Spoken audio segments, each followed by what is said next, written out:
Okay, so welcome to everyone to another edition of our Career and Industry Insights podcast. As always, we're aiming to do two things. One is to give you some insights into particular jobs, careers, and industries, but also to give you some practical advice on the application process, and not just what you can do when you're walking in the door, but what you can do 1 year, 2 year, 5 years out if there's a particular industry or career that you're interested in and want to get more information on. So I'm going to dive straight in and I'll do the introductions. I'll introduce myself and my colleague first, and then I'll bring our guests in. So my name's Dave Jarrold. I'm the Skills Development Consultant here at Edinburgh Napier. I'll ask my colleague Kelly to introduce herself.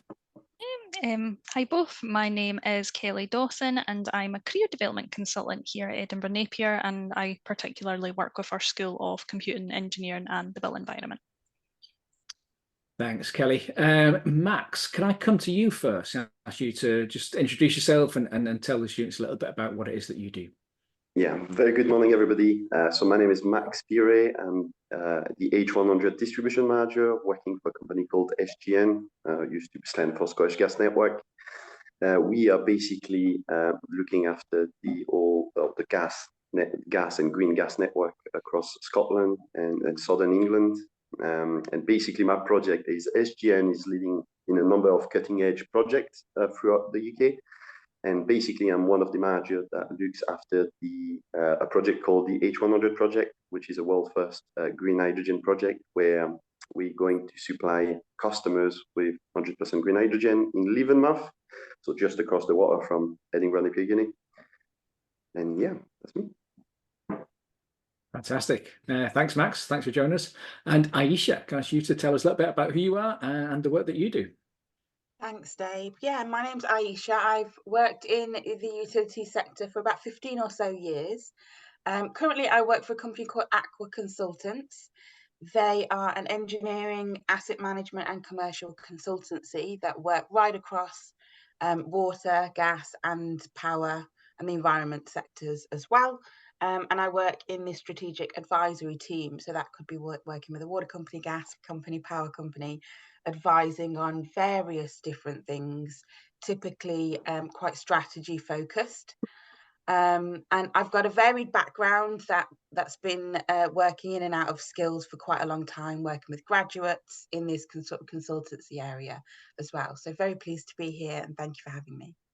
No problem at all. I'm really pleased that you can both join us. I think we've got a really fascinating mix of experience and skills. Obviously, a utilities focus today, but a really interesting mix of experience from the two of you. So I'm really interested to see what comes out of our discussion. So I'm going to dive straight in. Kelly and I will do our double act and bounce between us with our questions. So I'm going to kick off with the first one, which is really just to get an idea and your perspective on what the kind of hot button issues are in the industry or the sector at the minute. You know, the main issues, challenges, opportunities that you're seeing in the sector. And if I can come to you first of all, Max. Yeah, so basically working for a gas distribution network, what we're looking at is how we can obviously decarbonize, our company, obviously with all of the tools that we've got in the box. So all of you will have heard about, the UK trying to reach net zero by 2050, the UK or 25 in Scotland. And it's basically looking at evidence on, what can we do? How can we play our part to decarbonize? How we can decarbonize the country and also be part of the UK energy transition.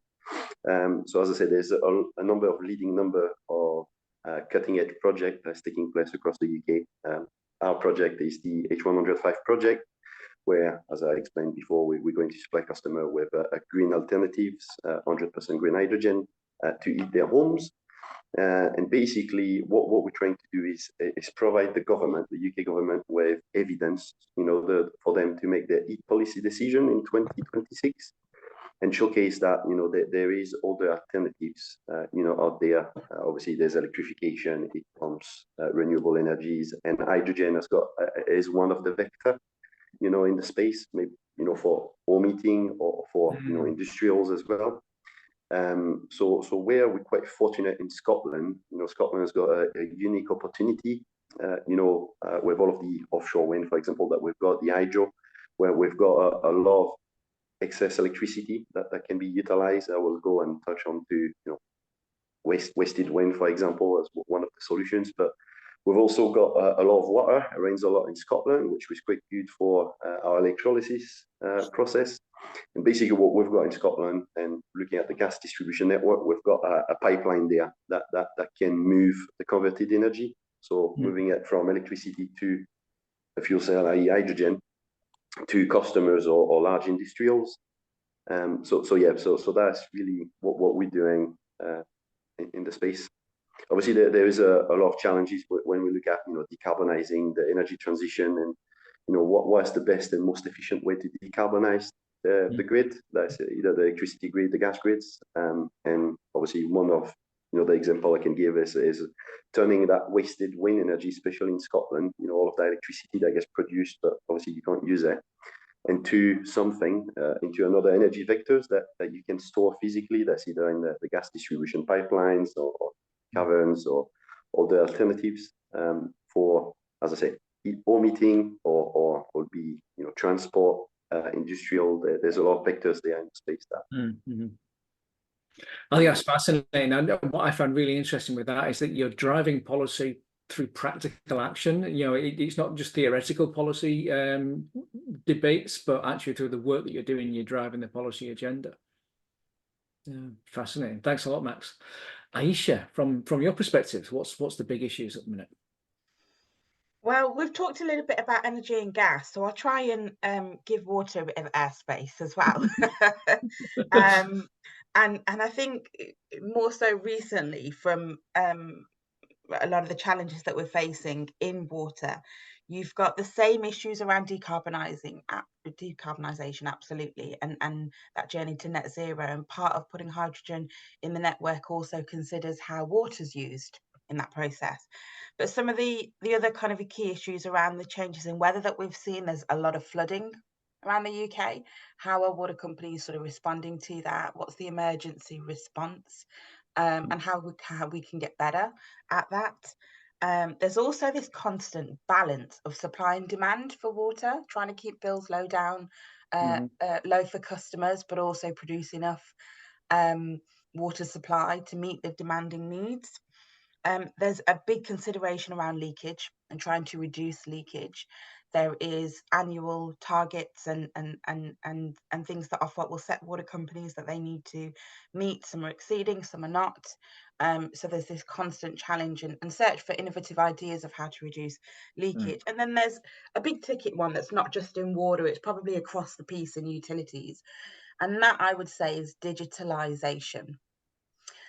And what I mean by digitalisation is it's the 21st century, we're in an AI digital era, and most of your students or graduates will have been probably born into this era and very comfortable with it. And some of these water companies, gas companies, power companies have been running for donkey's years, treble the age that probably some of your students are. So the infrastructure around those companies, the way they're operated internally, externally, collecting data, even when it comes to net zero, collecting information and data about the weather and rainfall for the power industry is really important. So digitalisation is a constant challenge within the sector at the moment. And that probably brings me on to the next question, so I won't spoil it too much, but there is a constant need for digital skills. Anybody with digital skills who's equipped, upskilled themselves, which is not too hard to do in this day and age. But it's a real plus point. So a couple of interesting things there. I think from my perspective, utilities is a fascinating sector to think about. And it's a sector that you don't really think about until it goes wrong. And that's generally when it affects us. We were chatting a little bit before we started recording, and I was explaining to Max that we have just merged our School of Engineering, the Built Environment and Computing. And interestingly, from what you were saying there, Ayisha, about digitisation and that kind of skill set coming into the sector, it's maybe quite a smart move from the university. But as you said, that's a really neat segue into our skills conversation. So Kelly, I'll let you pick up on that one. Yeah, thank you. Yeah, so Ayisha, I'll maybe come to you first with this one, just because you kind of got started there on skills, but leading on from that, what do you think are the main kind of technical skills that the industry is kind of looking for right now? What's in demand right now when it comes to technical skills? Yeah, it's always interesting because I think you're right. There is this assumption that in utilities, you don't need to go in there unless you're fixing a problem. And most people, especially within water, there's a lot of studies and surveys being done. A lot of people accidentally fall into careers within water, but probably utilities as well. And I think there's a real push to try and change that. You know, young people do want to contribute towards the transition to net zero. They do want to be working in green jobs. And what is a green job? There's now a green jobs delivery task force that the government is running to understand what those look like. And so for me, a follow on from that would say green skills, you know, is in demand, is first and foremost, it's top of the agenda. People that can come in and by choice want to work in the utilities sector or across the sector, helping to solve some of these challenges. If we broke that down and said, what are some of the technical skills you might need to address some of those issues coming into the sector and be working in green jobs? That could be anything from engineering, that could be anything from environmental science, from just a STEM discipline and background. If you look at data and data roles, they're not always people who've gone to university and done big data, you know, or specially short courses or mathematics or physics. It's a varied background. And I worked previously for an organisation called Grace, who do a lot of work in Scotland as well, and they hire graduates all over the UK and upskill them and train them. So they had graduates who had done history and art, who were doing data upskilling courses, and then we're going to go out and act as a data consultant in industry with that organisation. It's a hire, train, deploy companies, and there's a lot of them out there. And I wish there were more when I was young and at uni. But yeah, data skills is definitely an all-rounder one. Engineering is a huge one. General project management is a big one, because I think it gives you those really good sort of generalist core skills that you need working on these new and innovative projects coming into the sector as well. I won't say any more. I'll let Max come in as well. Yeah, so it is very similar. So as we mentioned before, like, you know, to basically work onto that, towards that UK energy transition, there's going to be a big boom on green jobs across all of the utilities. That's water, you know, electricity, gas, and you know, I thought, you know, when back in the days, that's not that long ago. That was not that long ago, but you know, that's where I wanted to work, in the energy sectors. You know, because this is the future. You know, all of the companies, if you go to any companies, it cannot be just utilities, but other companies, it's all about, like, you know, sustainability, energy transition, you know, being more green, renewable.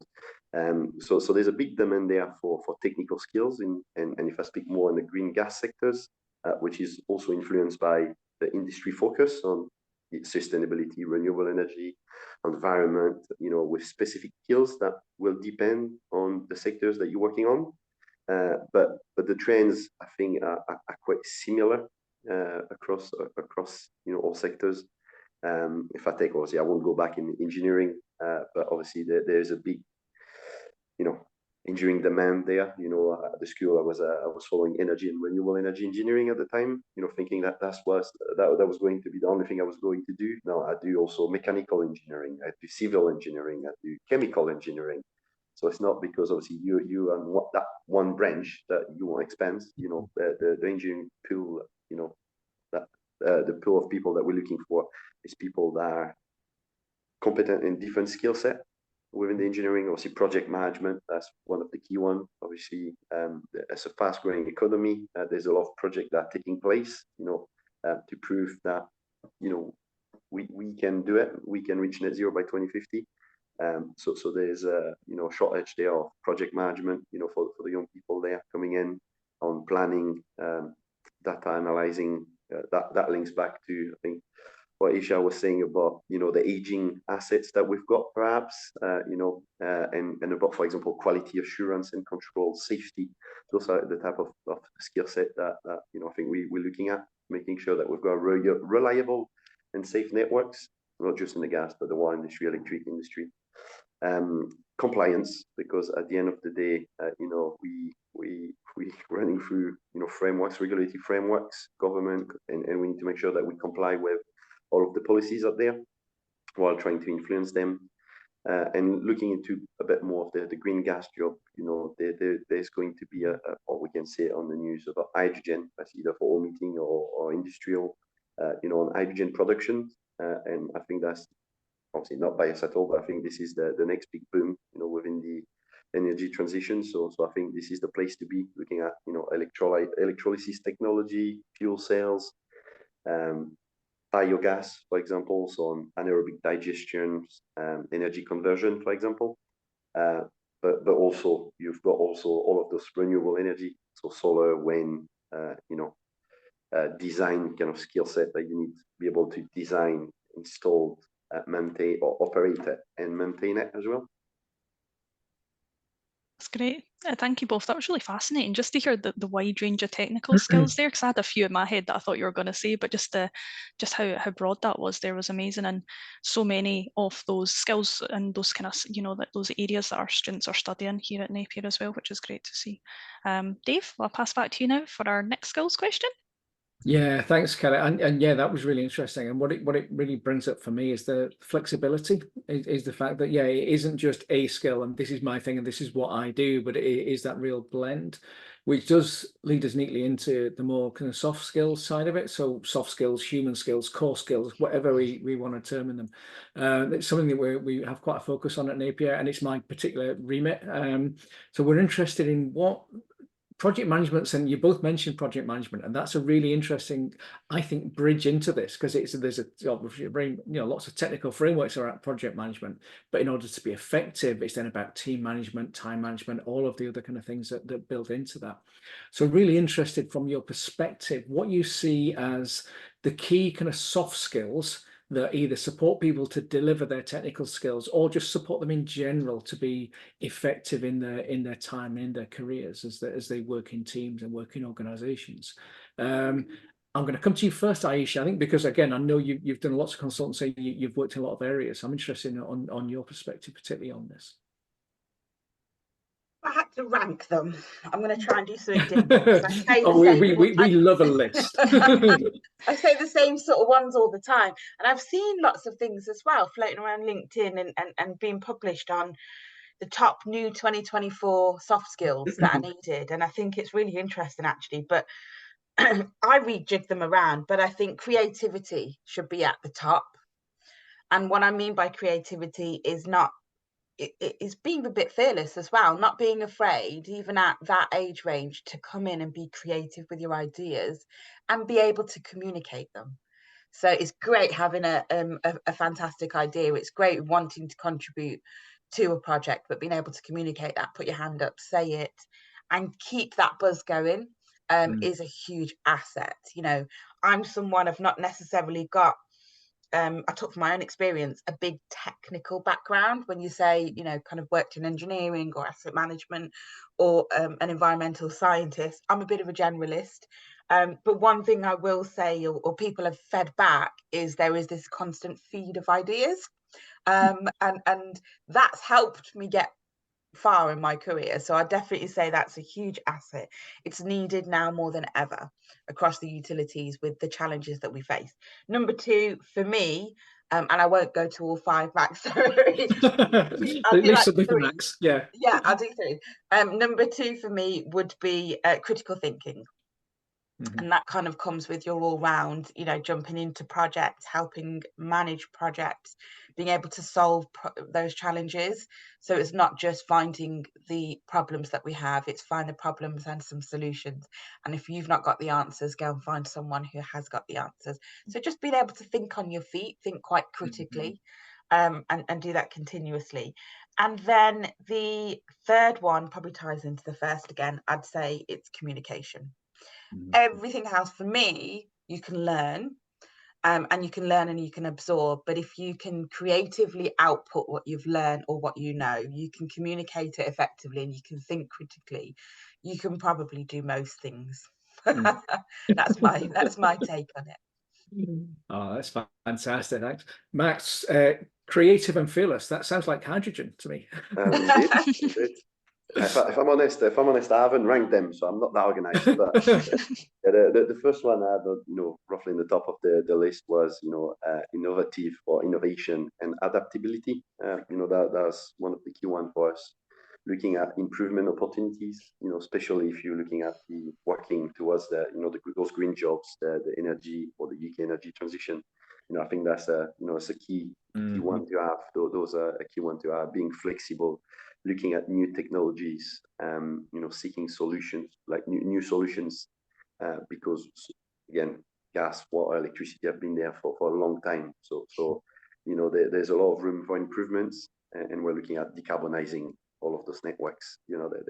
We need to be adaptable and innovative on the way we do it, and that links to time management. I know it's quite a plain one, but we talked about project management as a very, very fast-paced environment that you need to deliver very quickly, and that's one of the key skills to have, and it's quite hard at uni, but time management is quite an important one for us.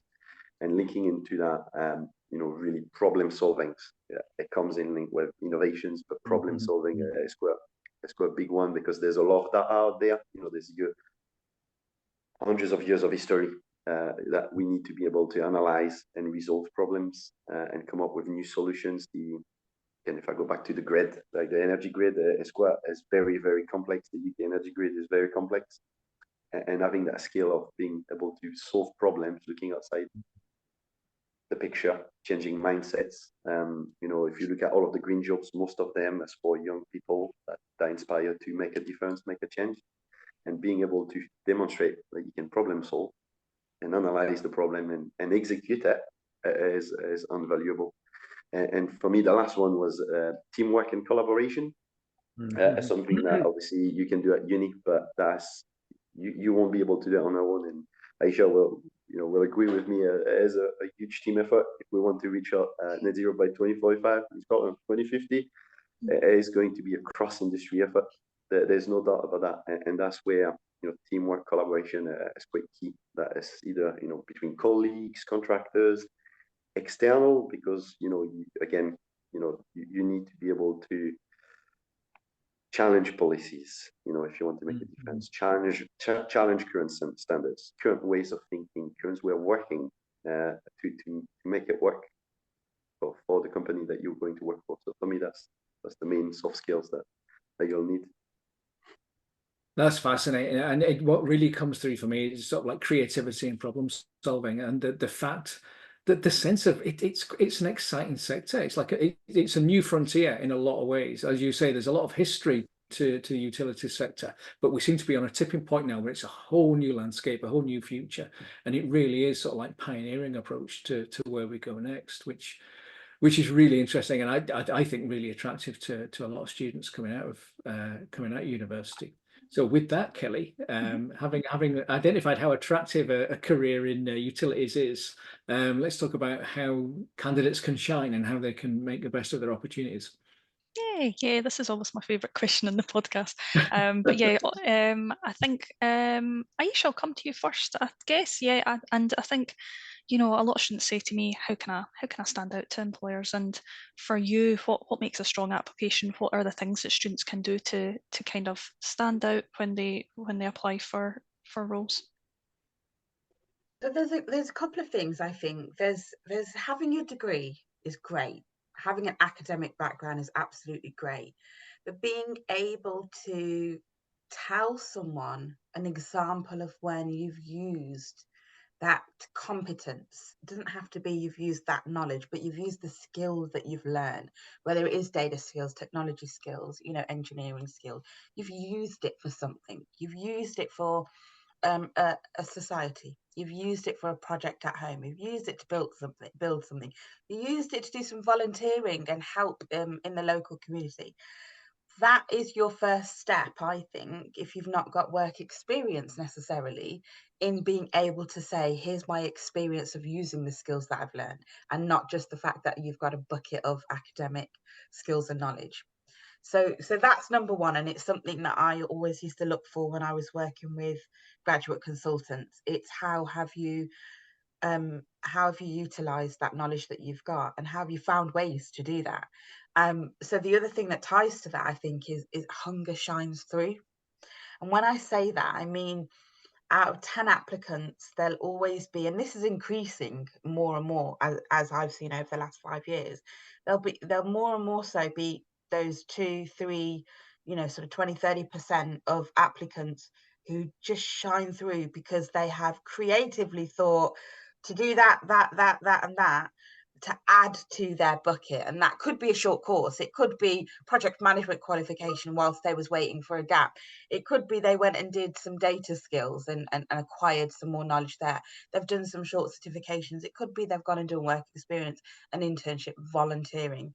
It could be they've just gone away and done loads of research and wrote a thought piece. So it could be absolutely any of those. It doesn't have to be one, but all of that shows to me is hunger, creativity, the ability to go away and do more, and to manage your own self-development.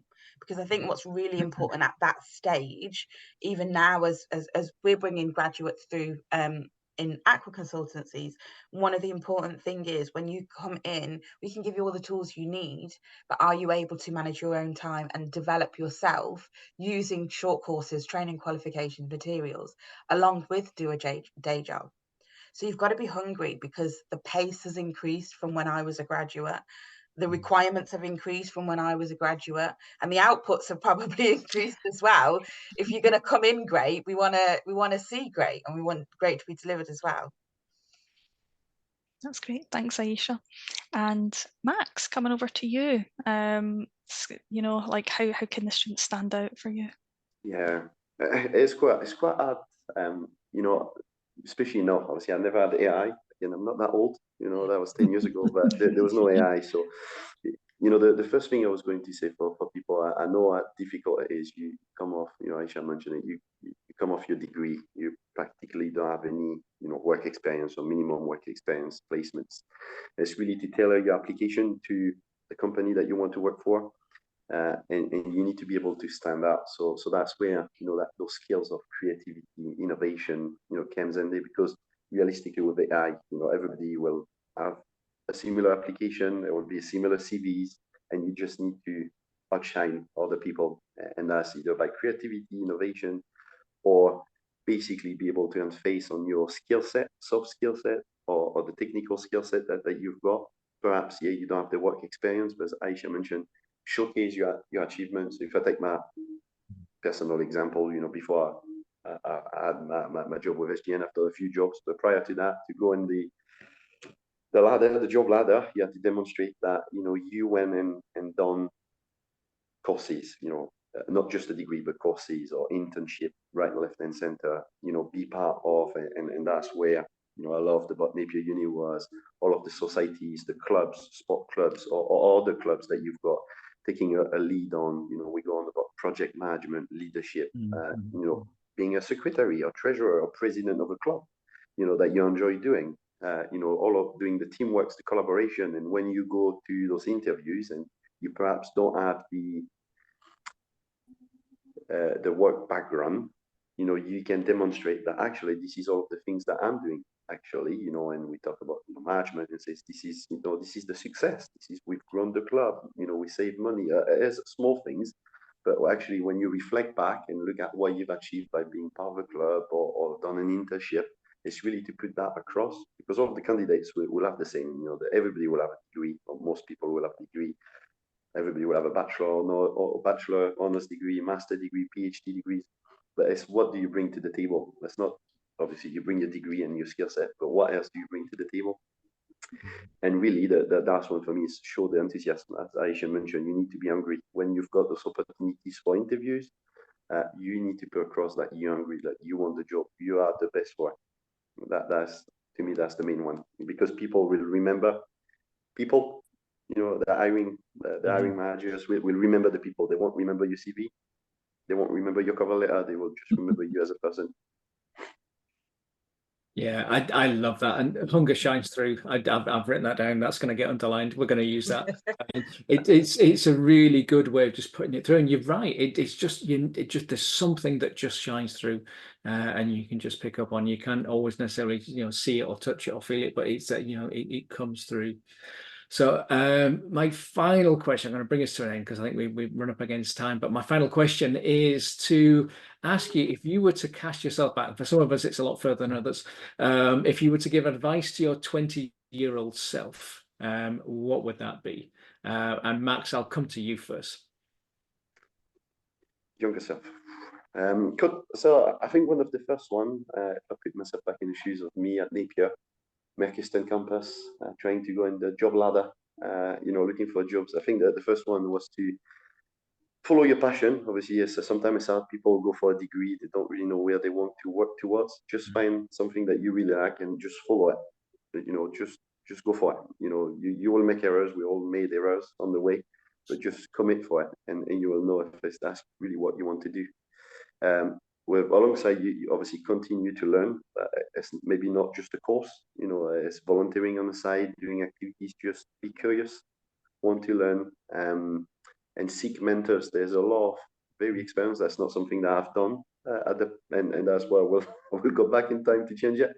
There's a lot of skilled teachers or workers at Napier Uni, and make sure that you use them. And one of the example I had was grad crackers. Don't know if they're still there, but obviously I was doing my degree, which was in honours. And at the end of the honours, I was like, well, no, I need to find a job. Even though I researched it beforehand, I was not aware of job grad crackers at the time. And that there was a company that offer a 2-year traineeship, management or engineering traineeships, where you've got a chance to join the company and go across the company in different sectors. That's asset management, engineering, legal, and it gives you a really, really good skill set. And in the job ladder, if you go to a company, do those 2 years, that's where you're going to outshine other people. And I think that's something that I will change. Just go and speak with mentors, seek their advice, and go through the journey. And the last one for me is enjoy the journey. As stressful, you do your degree, get your degree, and then once you finish, it's like focus on the job, and you're like, it can be a bit demoralizing. So just enjoy it. It will work. You just need to follow your passion and go for it. Yeah, definitely love that. And yeah, life is long. Enjoy the ride. Excellent. And Ayisha. But it's similar to what Max has said. I think there was times where I thought, do I regret not doing a technical discipline? Do I regret not doing something specific and following that pathway all the way through for 20 years? Not a lot of people do. A lot of people have squiggly lines, and squiggly careers, as you call them.